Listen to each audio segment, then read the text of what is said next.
Hello friends, welcome to the channel pharma MCQ. आप सभी का स्वागत है आपके अपने यूट्यूब चैनल फार्मा एमसीक्यू में। So we have started this series 2100 MCQ series for your Tamil Nadu MRB pharmacist exam. In this series we are discussing important MCQs with their detailed explanation. Okay, and if you want these all MCQs in PDF form, okay, then you and you want mock test. Okay, with the help of mock test we can analyze ourselves. So you can download Pharma MCQ app, link is given in the description box. Okay, on the Pharma MCQ app there are mock test.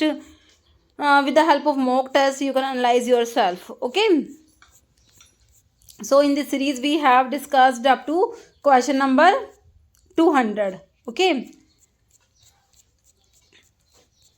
Question number 200 तक हमने discuss कर लिया है। Next questions देखिए। Okay बच्चों, और बाकी pharma MCQ app पर अभी जो है आपका होली का धमाका ऑफर चल रहा है, वहाँ पर 31% डिस्काउंट है, तो आप जा सकते हैं ऐप पर। बहुत सारी चीज़ें हैं, you can check out pharma MCQ app. Okay, now let's start the video. Question है which among the following steroidal diuretic. बच्चा स्टीरोइडल डायूरेटिक कौन सा है, ये आप लोगों से पूछा गया है। देखिए, जब हम डायूरेटिक में जब हमारे जो पोटाशियम स्पैरिंग डायूरेटिक जो होते हैं ना, पोटाशियम स्पैरिंग डायूरेटिक्स में हमारे एल्डोस्टेरोन के एंटागनिस्ट एंड आपके होते हैं renal epithelial sodium channel blockers. Okay, in the aldosterone antagonist we have one drug that is spironolactone. Okay, and spironolactone is steroidal, so our answer is option B, spironolactone. And the drug which comes under renal epithelial sodium channel blocker are amiloride and trimethoprim. Okay, amiloride and trimethoprim are renal epithelial sodium channel blocker. Okay, these are also potassium sparing diuretic, but our question is about steroidal diuretic, so the answer is option B, spironolactone is steroidal diuretic. Okay, answer is option D, B sorry, spironolactone है ना। spironolactone के बारे में देखो बच्चों, एक दो बातें और करते हैं। spironolactone है ना, it is steroidal diuretic, steroidal होता है। it is potassium sparing diuretic, aldosterone antagonist. Side effects are hyperkalemia and gynecomastia. Okay, and active metabolite of spironolactone is canrenone. Spironolactone is very important drug. Okay, next erythromycin and lincomycin has similar action, belong to which class? Erythromycin and lincomycin, these are macrolide antibiotics. Okay, तो आपका जो है answer क्या है? Penicillin is beta lactam antibiotic. Okay, beta lactam antibiotic is penicillin. Cephalosporin is also beta lactam antibiotic. Aminoglycoside antibiotics, drug which comes under aminoglycoside antibiotics are streptomycin, gentamicin, kanamycin, this all are. Next option is macrolide which is our answer. Okay, erythromycin, lincomycin are macrolide, so option D is correct. Next है drug exclusively use in treatment of UTI, urinary tract infection के लिए जो use करा जाता है। नाइट्रोफुरेंटोइन, gentamicin, penicillin या vancomycin, so our answer is option A, nitrofurantoin comes under urinary tract anti infective agent. ये treatment of UTI के लिए यूज करा जाता है, यूरिनरी ट्रैक्ट इन्फेक्शन के लिए यूज करा जाता है। यूरिनरी एंटीसेप्टिक में हमारा नाइट्रोफुरेंटोइन आता है। ओके, आंसर इज ऑप्शन ए। बाकी जेंटामाइसिन आपका एमिनोग्लाइकोसाइड एंटीबायोटिक है, पेनिसिलिन बीटा लैक्टम एंटीबायोटिक में आता है, और वैनकोमाइसिन जो है ये भी हमारा जो रेडमैन सिंड्रोम आपने पढ़ा है, रेडमैन सिंड्रोम करा देता है हमारा। वैनकोमाइसिन जो होता है ये एंटीबायोटिक हमारा रेडमैन सिंड्रोम करा देता है। ओके, नेक्स्ट क्वेश्चन है नाइट्रोफुरेंटोइन कंटेन। तो अभी देखा नाइट्रोफुरेंटोइन जो है यूरिनरी एंटीसेप्टिक में आता है। इसका स्ट्रक्चर पे क्वेश्चन है, ये इसमें कौन सा रिंग है? Furan ring. देखो नाइट्रोफ्यूरान नाम से पता लग रहा है फ्यूरान रिंग है, नाइट्रो से नाइट्रो ग्रुप है इसमें। बाकी इमिडाजोल रिंग भी होता है, ऑप्शन डी हो जाएगा ओल। तो एक बार स्ट्रक्चर आपको थोड़ा सा देखो, इस कुछ इंपॉर्टेंट ड्रग्स के structures we have to remember. Okay, देखिए ये जो नाइट्रोफुरेंटोइन का स्ट्रक्चर है, this is the structure of नाइट्रोफुरेंटोइन.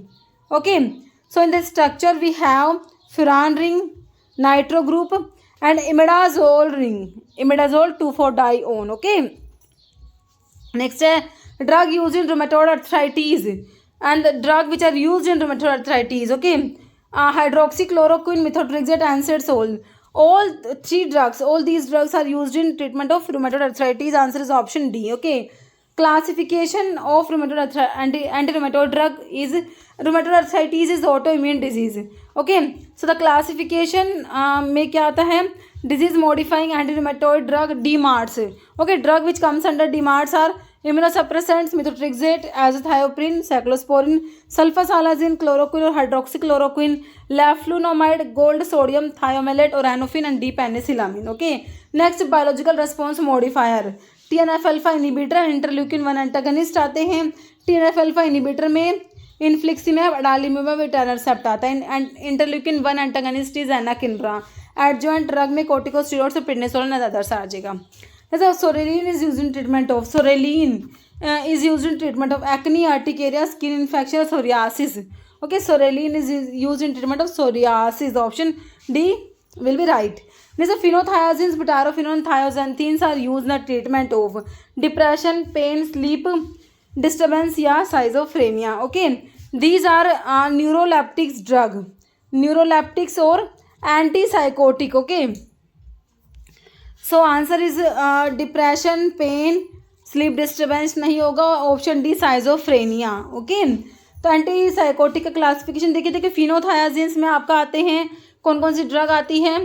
Drug which comes under phenothiazine class, phenothiazines with aliphatic side chain.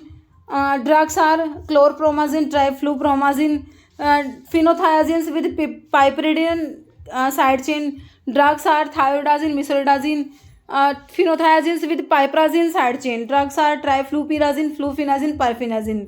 Drug which comes under thioxanthenes are flupenthixol and thiothixenes. Drug which comes under butyrophenones are haloperidol, trifluperidol and penfluridol. Other heterocyclic में pimozide, loxapine. Atypical antipsychotics clozapine, olanzapine, quetiapine, ziprasidone, aripiprazole and risperidone. Okay, next है chemically phenothiazine have. फिनोथायाजिन ring के ऊपर है कि भाई फिनोथायाजिन जो structure होता है उसमें कितने रिंग होती है.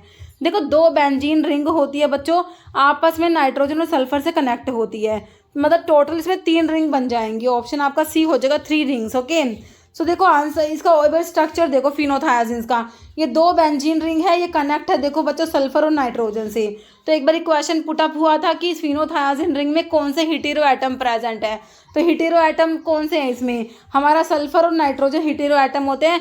वैसे भी आप नाम से फाइंड आउट कर सकते हो फिनोथायाजिन, थाया वर्ड होता है सल्फर के लिए, फिनोथायाजीन एजी वर्ड आपका नाइट्रोजन के लिए. Okay, phenothiazine has 3 ring structure in which 2 benzene ring are linked by a sulphur and nitrogen. Okay, which of the following is catecholamine, है ना. Drug which comes under catecholamine, endogenous catecholamines are adrenaline, nor adrenaline and dopamine. These are endogenous catecholamine, adrenaline, noradrenaline, dopamine. Answer is the option D, all of the above. Next, dextromethorphan is when we read classification of a drug used for cough and cough, है ना, तो उसमें आपके expectorants और एंटीटर्सिव्स हम लोग पढ़ते हैं. कफ सप्रेसेंट्स जो होते हैं दीज आर एंटीटर्सिव्स, है ना, which are cough center suppressants. Okay, dextromethorphan comes under which class? Options are cough suppressant, mucolytics, expectorant या all. Dextromethorphan, clofidionol and noscapine, है ना, these are non opioid antitussives. Okay, एंटीटर्सिव्स में opioid में coding फोलकोडिन आता है, non ओपियोड्स में ये 3 drug आती हैं, dextromethorphan, chlophedianol and noscapine. So the answer is option A, dextromethorphan is cough suppressant. Okay, option A will be correct. Next है H1 receptor antagonist is used in. These are antihistaminic. H1 receptor antagonist are antihistaminic drug. Antihistaminic drug जो होते हैं H1 histamine के H1 receptor को एंटागनाइज कर रहे हैं, these are use in allergy. Okay, hyper acidity, देखो एसिडिटी को ट्रीट करने के लिए आपके जो पैप्टिक अल्सर के लिए हमारे H2 ब्लोकर्स यूज होते हैं। यहाँ पर आंसर ऑप्शन बी एलर्जी हो जाएगा, हाइपरटेंशन और ब्लीडिंग डिसऑर्डर्स नहीं होगा, option B will be correct. Next है alteplase is recombinant tissue plasminogen activator, antibiotic, this is not antibiotic, this is not diuretic, this is not anti allergic. So the answer is option A recombinant tissue plasminogen activator. The insulin lispro, here we have question about insulin preparations. Okay, short duration of action, जो short acting जो insulin की preparations होती है, in this regular insulin short acting होता है। intermediate में आपका NPH insulin आता है, आइसोफेन आता है। लॉन्ग में आपका जो है कौन सा आता है, लॉन्ग ड्यूरेशन में हमारा डैटिमर, डीग्लूडैक, ग्लार्गिन सब आते हैं। तो ये जो है lispro, aspart, glulisine, these are rapid acting insulin preparations, rapid acting होती है बच्चों, ये अल्ट्रा शॉर्ट एक्टिंग में आती है। ओके, तो यहाँ पर इन तीनों में से आपका वैसे आंसर इसमें ऑप्शन ए लगाया हुआ, शॉर्ट ड्यूरेशन ऑफ एक्शन, है ना। तो ये रैपिड एक्टिंग इंसुलिन की प्रेपरेशंस होती है, क्या होती है, रैपिड एक्टिंग प्रेपरेशंस होती है। इनको अल्ट्रा शॉर्ट एक्टिंग इंसुलिन की प्रेपरेशंस भी कहा जाता है। मतलब विच of the following is correct about vitamin के के बारे में क्या करेक्ट है। देखिए विटामिन के, अडैक मैंने आपको बताया, these are fat soluble, ADEK ADEK, these are fat soluble, and B and C are water soluble. Okay, so vitamin K is fat soluble, correct है। Vitamin K help in blood coagulation, this is also correct. So the answer is option C, both of the above. Vitamin K जो है blood के coagulation के लिए required होता है। Next है thermolabile powders are sterilised by, thermolabile powders को sterilise करने के लिए ड्राइड स्टरलाइजेशन जो है पाउडर्स के लिए, ऑयल्स के लिए यूज करते हो, but not for thermolabile powders, है ना। नेक्स्ट ऑटोक्लेविंग है यूवी रेडिएशन या ethylene oxide gas. So the answer is option D, ethylene oxide gas, gaseous sterilization is used for thermolabile powders. Okay, है ना। पाउडर्स के लिए हम पढ़ते हैं ड्राई हीट स्टेरिलाइजेशन, जिसमें हमारा हॉट एयर ओवन होता है, बट जब बात होगी थर्मोलेबाइल पाउडर्स की तो हम जाएंगे किसकी तरफ, इथिलीन ऑक्साइड गैस, जो गैसेस स्टेरिलाइजेशन है। ओके, नेक्स्ट क्वेश्चन है teratogenic drug accept, teratogenic drug है ये सारे के सारे एक को छोड़ के, फेनिटोन is teratogenic, warfarin is also teratogenic, oral anticoagulant में आता है, कोमेरिन डेरिवेटिव, टेराटोजेनिक इफेक्ट होता है, हाइपोप्लाजिया ऑफ नोज करा देता है। डाइसाइक्लोमिन इज नॉट टेराटोजेनिक, बाकी स्टिलबस्टिरोल भी होता है। Answer is option C. Next है international drug monitoring centre is at Uppsala Sweden, Geneva Switzerland, Washington DC USA या Mexico city Mexico. International drug monitoring centre is at Uppsala Sweden. Okay, answer is option A. Which of the following organism can cause peptic ulcer disease, कौन सा organism peptic ulcer disease cause करा देगा, staphylococcus, helicobacter pylori, E coli या giardia lamblia. तो हमारा Helicobacter pylori, H pylori जो होता है ये पैप्टिक अल्सर डिजीज कोज करा देता है। नेक्स्ट है normal safety range of potassium in adult blood, तो पोटाशियम का सेफ्टी रेंज बताना है 1.5 to 2 milli equivalent per litre, 6 to 8, 0.5 to 1.3, 3.5 to 5। Answer is option D, 3.5 से 5 मिली इक्विवेलेंट पर लीटर होता है normal safety range of potassium. Next Burton line is clinical sign found in patient with chronic poisoning of, है ना, mercury, lead, bismuth या arsenic. तो lead की poisoning में देखने को मिलता है ये। Answer is option B, lead. Okay, तो बर्टोन लाइन जो होता है इसे बर्टोनियन लाइन भी बोलते हैं। ये clinical sign found in patient with chronic lead poisoning, it is very thin black blue line visible along the margin of the gum at the base of the teeth. Okay, तो इतने ही question है बच्चों इस video में। Okay, तो अभी एक question जिसका आंसर आप लोग दोगे कमेंट बॉक्स में। आप लोगों के लिए क्या क्वेश्चन है, thin coating applied to small particles of solids, droplets of liquids or dispersion is known as polishing, film coating, micro encapsulation and direct coating. इसका आंसर आप लोगों ने कमेंट बॉक्स में देना है।